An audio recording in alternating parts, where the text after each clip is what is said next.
You know what's worse than cichlid fighting in a small tank? Cichlids fighting in a big tank. Because in a small tank, you see it coming. In a big tank, it looks solved, right before it blows up. If your large tank feels calm right now, this is probably already happening. Fish spread out, chasing stops, everything looks fine. That's the dangerous part. Big tanks don't stop aggression, they hide it. And when it shows up in places you weren't even watching.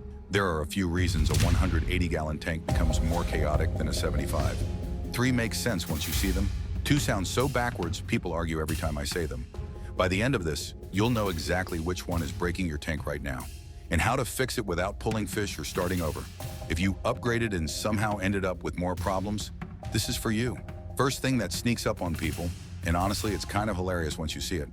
Space that looks totally usable, but the fish just don't use it. You've got this massive tank. On paper, it's huge. In reality, fish hang out in like 3 spots. You stacked all your rocks on the left because it looks sick. Middle of the tank is just open water doing absolutely nothing. Right side has some driftwood, but nobody really goes there. Back corners, dead zones, ghost towns, and you're thinking, well, at least they have options. Here's the thing, they don't see it that way. What they see is invisible property lines you never drew.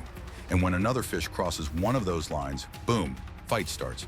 Not because the tank got too small, because nobody ever clearly divided the space in the first place. Quick question, how many of you right now have a big empty section in your tank that fish just avoid?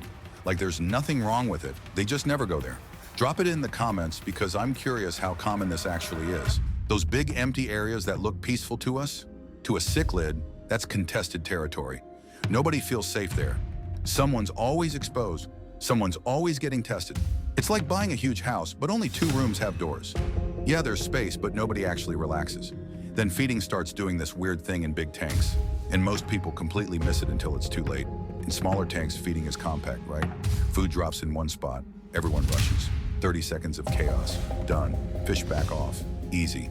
But in a big tank, food drifts. Pellets float across 3 feet of water. Fish start chasing food in different directions, instead of fighting each other in one spot. Sounds good on paper, except here's what actually happens. Dominant fish stop controlling the feeding spot. They start controlling feeding lanes, like entire highways across the tank. So now aggression isn't one quick burst anymore, it's spread out over time and space. One fish gets cut off on the left, another gets shouldered out in the middle, third one gets chased near the back. Nothing explodes right away, but pressure just keeps stacking. Then one random Tuesday, you see a full war happening in a corner that never had problems before. And you're standing there like, where did this even come from? It came from feeding routes forming without you noticing. They weren't fighting over food. They were fighting over who gets to move where when food shows up. Completely different problem. Here's a question for you. When you feed your big tank, does the food stay in one area or does it drift everywhere? And if it drifts, do you notice the same fish always intercepting it in the same zones? Let me know, because that's usually the first clue something's brewing.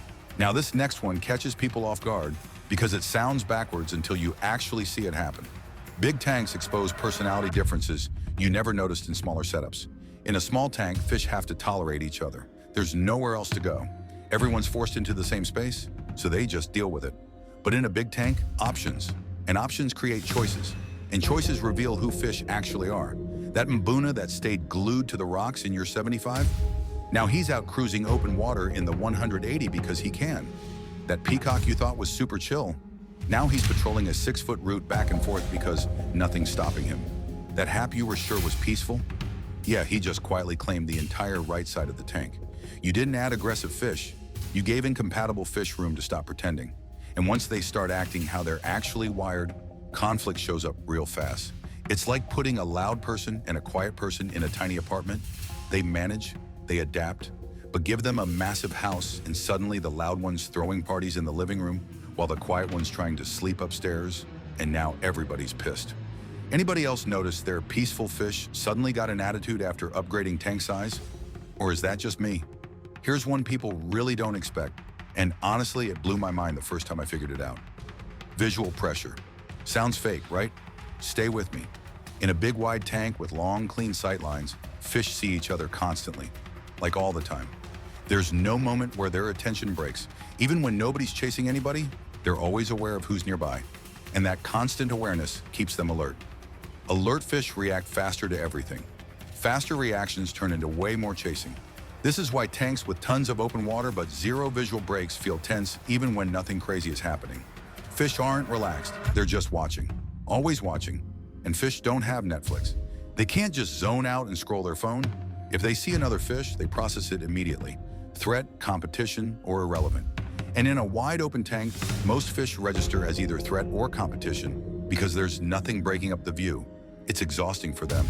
You ever work in one of those open office spaces where you can see everyone all the time? Yeah, there's space, but you never actually relax because you're always aware someone might be staring at you. Same thing. Let me ask you this. Can your fish see each other from one end of the tank to the other with nothing in between? If yes, that might be your problem right there. And now the big one. The one that gets almost everyone. And honestly, it got me too when I first started running big tanks. False calm. Your tank looks perfect. Fish are alive. Colors look decent. Nobody's getting pinned in corners. Water test clean. Everything seems fine. So you relax. Stop watching movement patterns as closely. Stop noticing who's always chilling in the same 2-foot section. Meanwhile, hierarchy is forming in the background like a silent movie. Dominant fish expand their range little by little. Submissive fish shrink theirs little by little. Not dramatically, just small shifts nobody notices. Until one day a fish completely runs out of space to back up and snaps. Suddenly it's World War III, and from your side it looks like it came out of nowhere. But from the fish's perspective, been building for weeks. Big tanks hide that slow loss of territory insanely well. In a 55-gallon, you'd spot it immediately. Fish gets pushed into a corner, you see it. But in a 180, a fish can lose like 80% of its territory and still look like it's swimming normally because there's so much space. That's the trap. Calm looks like stable, but calm just means nothing tested the system yet. This is serious. Have you noticed any of your fish staying in smaller and smaller areas over time, even though the whole tank is available? Because that's usually the warning sign people miss. So here's the thing, and I'm just gonna say it straight. The fix for all this isn't going smaller. That's not the move. The fix is intentional space. Actually designing the layout instead of just assuming more water magically solves behavior. Clear zones with structure that breaks sightlines. Rocks placed where they matter. Open water where it actually makes sense.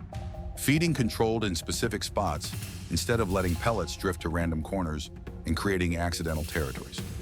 Matching fish by actual behavior instead of just throwing together species that look cool in the store. Big tanks work. I've run them. I've seen them crush it. But they work when you plan them. They fall apart when you assume they run themselves.